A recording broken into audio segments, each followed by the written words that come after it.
জন্যই আমরা শাপলা, সাদা শাপলা বা লাল শাপলাকে দিয়েছি। আমরা নির্বাচন কমিশনকে এটাও বলেছি যে আপনারা যদি শাপলা না দিয়ে সাদা শাপলা বা লাল শাপলাকে বিবেচনা করতে চান সেটাও আপনারা করতে পারেন, আপনাদের কাছে এই সুযোগগুলো রয়েছে।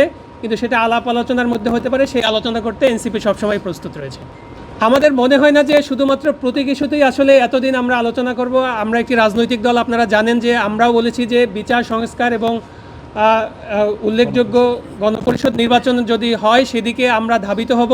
নির্বাচন কমিশনও তার নিরপেক্ষতা এবং স্বচ্ছতার জায়গাটি যদি জনগণের কাছে ক্লিয়ার করতে পারে, আমরা অতি দ্রুত ভোটের মাঠের দিকে আমাদের মনোযোগটি দিতে পারি।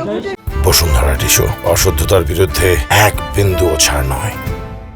আমাদের যে অবস্থান সেটি কিন্তু আমরা কনসেনসাস কমিশনে আলাদাভাবে ব্যক্ত করেছি। আমরা বলেছি যে সাংবিধানিক যে অবস্থা তৈরি হয়েছে, যে সংস্কারগুলোর কথা এসেছে, এটার চূড়ান্তভাবে এটি টেকসই করতে গেলে নতুন সংবিধানের একটি প্রয়োজন গণপরিষদ নির্বাচনের মাধ্যমে।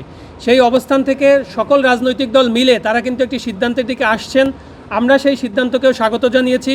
আমরা ঐক্যমত্য কমিশনে আমাদের বক্তব্য আলাদাভাবে দিয়েছি।